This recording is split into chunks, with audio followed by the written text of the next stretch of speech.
The world has changed, and the only true security is your ability to create value and get paid for that value once.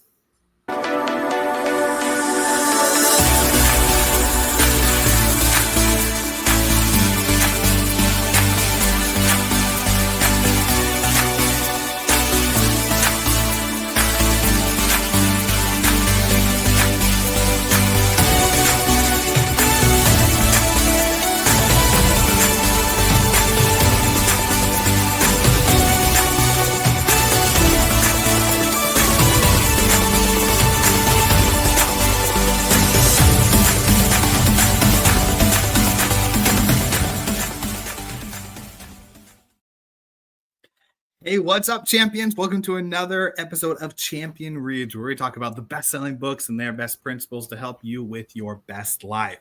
I am your host, William Blake, and today we also have Mr. Ian Sturmer, our other co-producer in here, as well as the founder of Champion Circle, Mr. John Kovacs Jr. And we are very excited because as we are jumping into this new year that we had, we just went through our top 4 books that you as our audience loved watching, and we went over how we've applied it into our life and how other people apply it into their lives. And now it's a new season. We're in season 4 of Champion Reads, a new year for everyone. And we thought we should start off this year with launching, with getting our message out there, with when it comes to your business, what needs to happen to be able to make sure it's the best success possible. So what do? We chose a book that I got recommended from a good friend of mine who she is starting her business and was just like, yo, Willie, you need to read this book. And I'm like, say less. So we got this book and we have Launch by Jeff Walker. And I love this book because it goes into the pre-launch, the pre-launch, the launch, and the post-launch. It's not just like one area. It goes into the entirety of from pre-start to the finish. So I'm very excited to be able to talk today with John and Ian and all of us to be able to discuss wonderful topics. And let's just jump right into the first one that we are going to talk about, which is building the anticipation. Kind of like, what I just did. Build the anticipation. We're jumping into a new year. What's the book? Oh, I'm not going to say that yet. We went over top 4. Still not going to say it yet. Oh, we chose this next book. Got it from a friend. You build that anticipation to be able to then, when you say it, everyone's like, woo, yeah, we got this. So I want to hear from John and Ian, from you guys. What's building anticipation? Why is it important when it comes to launching a product? So my friends at volleyball all wanted to get together for this special party. And my wife and I were like, you know what we should do is we should put together a murder mystery party. And so for months, I was butting ears and just telling people, hey, mark your calendar. We're going to do a murder mystery party. We'll do a dinner. We'll do a 20s theme, like roaring 20s. And we'll have everyone over for a good time. And I just started dropping little Easter eggs, and that anticipation made people think and ask me, so when are we going to do it? When are you going to have it? And so no matter when I said I was going to do it, 99% of them would make their calendar available. Not, oh, I can't do that weekend. Oh, I can't. They wanted to be a part of this. And the more I just built this anticipation up for the event, there were so many people who wanted to be there. And we had a great turnout. The problem with murder mystery parties is that some people are going to ditch last minute, or they're not going to show up, and that ruins it because they have roles. They're part of the process, so it really had to build it to make it happen. And I just realized I should do this with my business products that we're going to be launching, services that we'll be offering, new newsletters and things that we've got going on. It just makes sense, you guys. So it's a little bit of an example about building anticipation from my end. Yeah, I think you have to build anticipation. Otherwise, there's nothing there. So long time ago, there was a movie that came out called Star Wars. Did really well in the box office. They had a couple sequels to it. Then 150 years later, they came out with a prequel to it. So episode 1. And I remember one of the late night talk shows complaining, said, the problem with this show is there's just no advertisement about it. Everyone's ignoring it, which was a joke because it was plastered everywhere. And there was, even my wife was really excited to see this movie, even though she embarrassingly had never seen any of the first three and knew nothing about Star Wars. She couldn't wait to go see this because of all of the hype built up around it, all that excitement. I want to contrast that to another really great movie that I'm going to recommend to you guys right now. It's called Shaolin Soccer. One of the funniest movies out there. Stephen Chow, great actor, wrote it and starred in it. And it just bombed in the US because they just kind of like stuck it out there. No advertisement. No one knew what it was. No one knew what it was about. And it took years before it started to get a cult following, because there was no buildup, there was no pre-launch, there was no excitement. It just was thrown out and no one knew about it. So we want our business to be the Phantom Menace, not Shaolin Soccer. There you go. You heard it here for oh my goodness. You heard it here first, folks. Phantom Menace, that's what we want, not Shaolin Soccer. It's so crazy that I think about movie trailers. The movie that came out most recently that everyone is buzzing about, Wicked. And on New Year's Eve, I think it was New Year's Eve, it went from theaters to on Amazon Prime. And my wife jumped at grabbing it on Amazon Prime. But from the people who saw it, from the trailers that went out, from the Broadway shows and everything, like there was so much buzz around what Wicked was going to be that my wife's like, you have to watch this. My in-laws were like, you have to watch this. Even my brother-in-law, who is not a girl's girl, who like doesn't like musicals, went with his girlfriend, and he's just like, I loved it. And I'm like, okay, I got to go see it. And it's a fantastic movie, and they only got like half of the whole entire Wicked thing. They're going to create a sequel with it. So it's just like creating this buzz, getting this excitement. It can come from anything, from trailers, from word of mouth, from anything. It's just whatever creates that excitement to then build it up for the upcoming product that you have. It's crazy. Yeah, I'm a big fan of that process. And I've got to admit, with the Champion Circle business that I've developed over the years, anytime, and I was telling the guys backstage, like there's elements to this that I didn't realize I was doing, but I did it just because I wanted to get people to come and attend and be a part of our launches. And I've done little soft launches for years. From 2019 is when we did our biggest first launch to launch after launch after launch, and it all has a lot to do with releasing new products. And so I love this. Like if you want to create excitement, that's exactly what we as humans love to do, because you don't want to just like nonchalantly pass over the announcement to somebody on a card, and then they read it and they go, oh, okay. Like that's the most boring thing ever.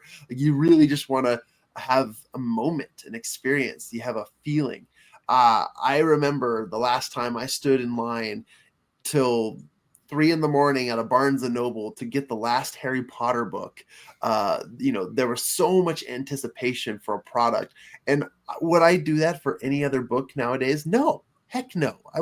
I love sleep, but the fact that caused me to do it, and maybe it's just because of my younger youth or generation, we love that stuff, but there hasn't been enough excitement in my life to get me to do that. And the closest thing to that has been what Ian said, some of the Star Wars, the prequels that they've launched and so forth, but it's been a while.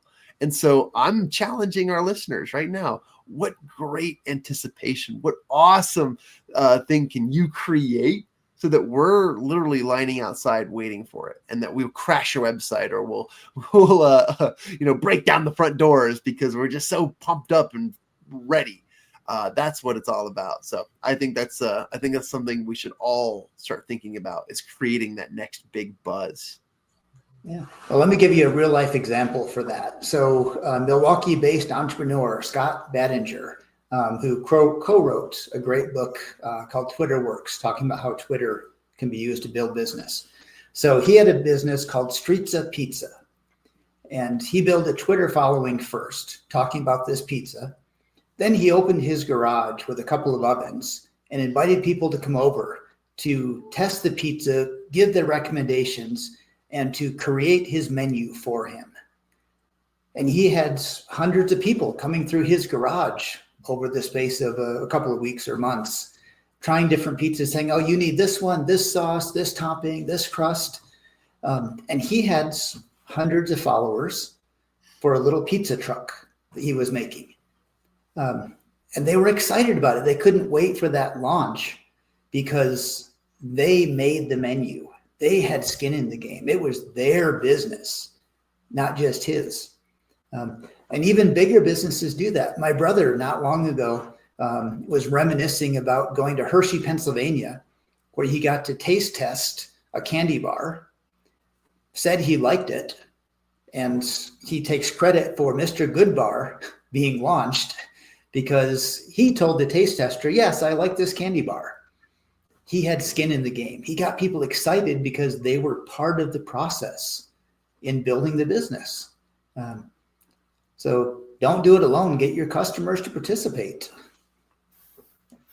And you got to educate them. Like, I think if we're to jump to the next topic with after you build anticipation, sometimes you just got to educate. You got to tell them what's going down because a lot of people don't know what's happening.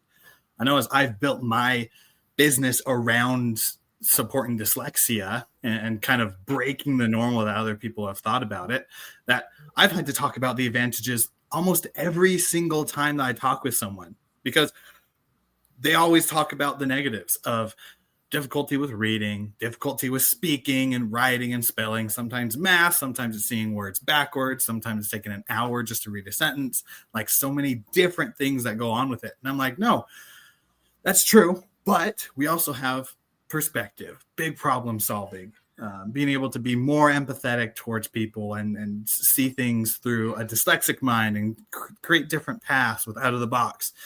And it's just like, you gotta educate. You got to start talking about it. Because let me ask you this, John. What is 2 + 2? 4. 2 + 2 is 4. Did you know that in the U.S., between 2 and 4 million individuals are diagnosed with dyslexia? There's 42 million that, I don't know how they came up with the number, but 42 million individuals out there who are undiagnosed, right? And just like, that's a fun little way to do it. But like you educate, and as you share statistics and quotes, and as you share things with it, it's amazing that when you talk about when you launch something, how ignorant people are. And it's not their fault. It's just it's not on the top of their awareness. So if you're about to launch a product and everything, create the buzz for sure, but you also got to tell them why it's important, why it's hitting those pain points, why you're able to solve those problems that they have, because that's what's going to create the excitement behind it. And if you leave it out with that without educating them, they'll just be like, oh, you just have another gimmick, and walk away. There's too many gimmicks out there that we just don't know. And I'm older than you guys. I remember getting a computer in college, hooking up to the internet for the first time. The excitement of the internet, everything out there. And I logged on and I didn't have a clue what to do with it. I had no idea. All I could do was log into the university webpage or homepage and see my class schedule. Waste of what the internet can do. But there was all this hype, but there was no education. And John's going to call me after this conversation for my next statement. That's where I'm at with AI and Chat GPT.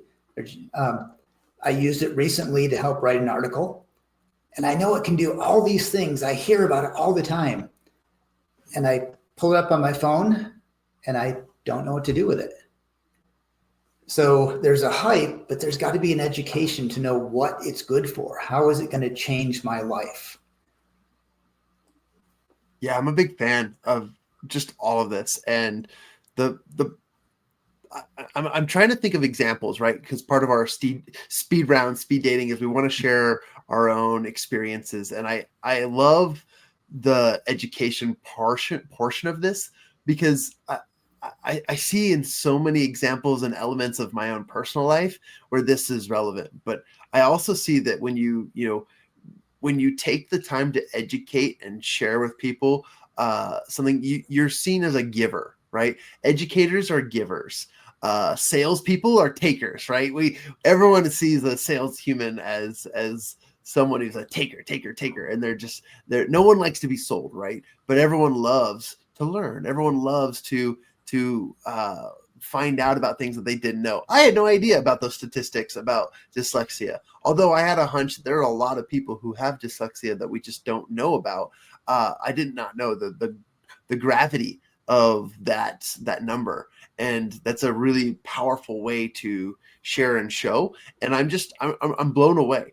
I also know the value of teaching from a perspective of catching people's attention, right? You can almost use the first principle of creating buzz and use it as a method to educating. For example, you tell people, this is an announcement. Are you ready? Creating buzz, creating a little bit of excitement. And then you say, I am going to take a sip of my drink. And now you're like, well, what did I wait for? And then you're like, but let me tell you the importance of that drink. This is not just any drink. And now you want to know what I'm drinking. Now I can tell you a little bit about the facts. And now you're probably thinking, wow, okay, this isn't as hard as a book might make it out to be. Instead, I can be very simple, very easy. This is so applicable. Anyone can launch. And you should be launching everything. I'm thinking everything. Like, I'm reevaluating my whole desk here, and I'm like, okay, I need to launch this today. I just need to focus on the principles of creating excitement, and then following through on the creative side, which is being a giver. And everyone likes to feel what it feels to be a giver, don't you guys? A freaking man. Yeah, absolutely. Building anticipation, educating, like, it's so important. Even more, that obviously I'll bring in the third principle, because why not? We are here to share our examples. Creating connection with people. People don't want the typical salesperson, because the typical salesperson, I wouldn't even say typical, because I think that the sales industry is getting better with this.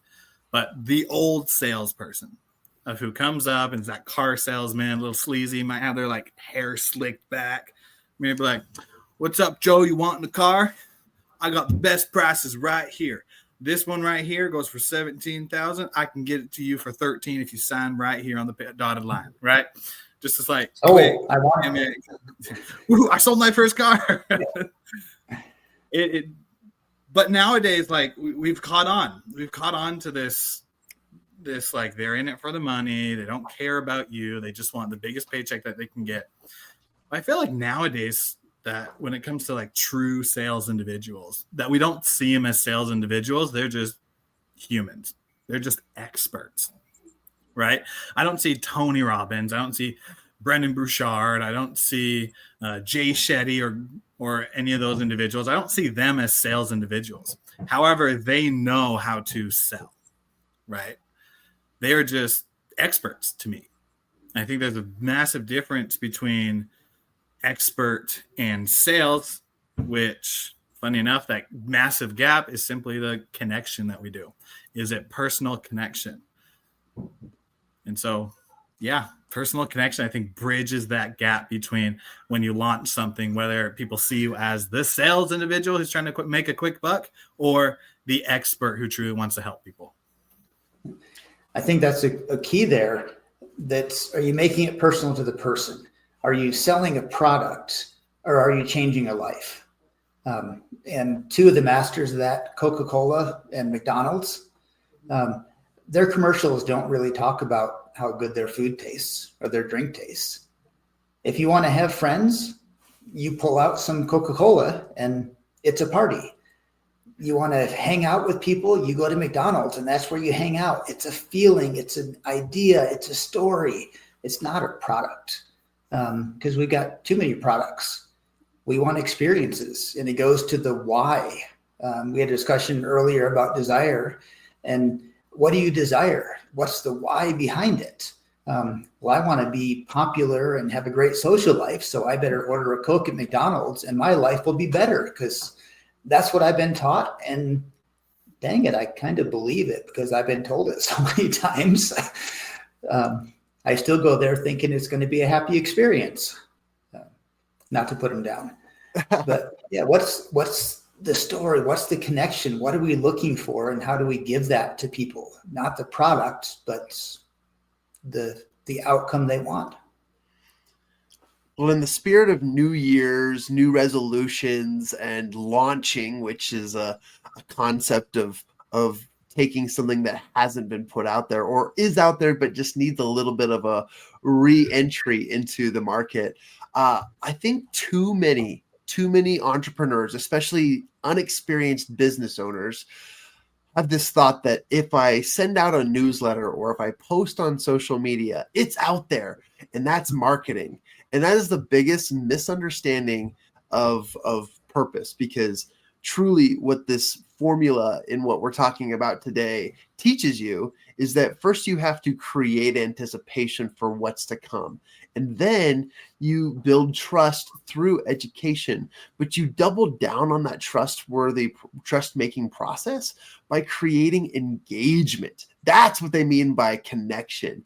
You can't just put it out there and expect millions of people to comment on your post or line up at the door. You know, Harry Potter took years of developing a story and teaching us what that world was all about and giving us new insights and literally making us wonder and question what is going to happen to this story before any of us ever showed up to buy the next book, because we wanted to know. So in this whole experience and in this example, you really have to focus on engagement, because that is the third step in targeting, launching, developing your trust between the audience you have and the audience you're creating. Too many of us are lazy. Too many of us expect that I posted it, I built it, so they will come mentality. No, just because you post it, no one's going to see. And what I love about social media analytics these days is they will tell you that if you're sitting at somewhere between the 100 to 200 views, you're stuck. And that means no one is seeing your stuff. And if you post 100 of those, sure, you might have 20,000 views over a long period of time, but that's not a lot. Because what it takes to get engagement and build community and drive action is to reach more people. And you reach people by people talking about your stuff to other people. And that's what creates fun, valuable connections between other people. So there's some really, really cool advice on how to launch, how to get started, and what to do. And man, I'm just, can we end this so that I can go launch something? Like, I literally just want to go and take these ideas and run with them. They make my hair stand up on my neck because I'm like, yes, this makes sense. And it's so simple. Anyone can do it. Oh, man, that's such a great lesson, because I'm learning that too. When you post a single piece of content, you're not out there. It's only seen by barely anybody. And especially if you're not niche down and it's individuals who are just scrolling through, they might quickly just scroll through your video and that counts as a view. Nah, bro, that's not how it works. If you want to get the people to know who you are, to be able to get your product, and as you go out and start connecting and engaging people, to be able to share your why and passion with them, you got to be consistent with it. Because as you're consistent with it, those daily actions then start building up towards other people. Most people, like YouTube probably is the best example, because they are focused on quality, not quantity. You got to be consistent and you got to be posting. And when you do, you're not going to get 1 million subscribers day one or day two. It might take years and years before you get those. But then once you get them, you build this audience off connection, off educating them. Like you're building anticipation. You're taking all these principles that you're launching into the product that you're pushing out there. And it's just crazy to me that the pre-launch is so important before you push your product out, because you want as many people to know before it comes out, so that once it comes out, everybody's there to grab it. Couldn't agree more. Yeah, absolutely. Yeah, I'm just going to close with that. You're right. Yeah. Any final thoughts before we wrap this up with it? I'll just jump in and say, congratulations to your future self. You're ready. You have ideas. Take the information you've received and run with it. There's no better time. There's no better opportunity. And there's no better starting line than now. Begin, launch, get excited, find a new strategy, technique, and way to just build connections. That's really what it's all about and what it comes down to. You get to earn by yearning to develop relationships with other people. And that's bottom line. So there you go, baby. Let's go. Yeah. I'll just follow up there that there's never in the history of mankind been an easier time to create something new, to build something new, to make it grow.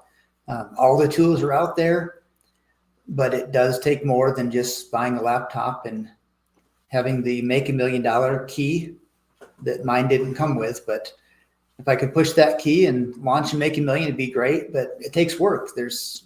Just because there's more opportunity doesn't mean that it's simple to do. It takes planning, it takes preparation, it takes research, and takes a whole lot of work. But there's just incredible rewards out there. Wonderful words to end on. And that wraps up this episode with Champion Reads. If you, as our champions, have found inspiration in this episode, go ahead and subscribe to our podcast. You can find us on all the major podcasting platforms, as well as you can go to our website, mychampionscircle.com, where you'll be able to find all the links to our social medias, our podcasts, and everything else going in the Champion Circle universe. Until next time, champions, continue to be awesome, continue to push forward at accelerated rates, and always remember, it is better to prepare than to repair. We'll see you on the next episode of Champion Reads.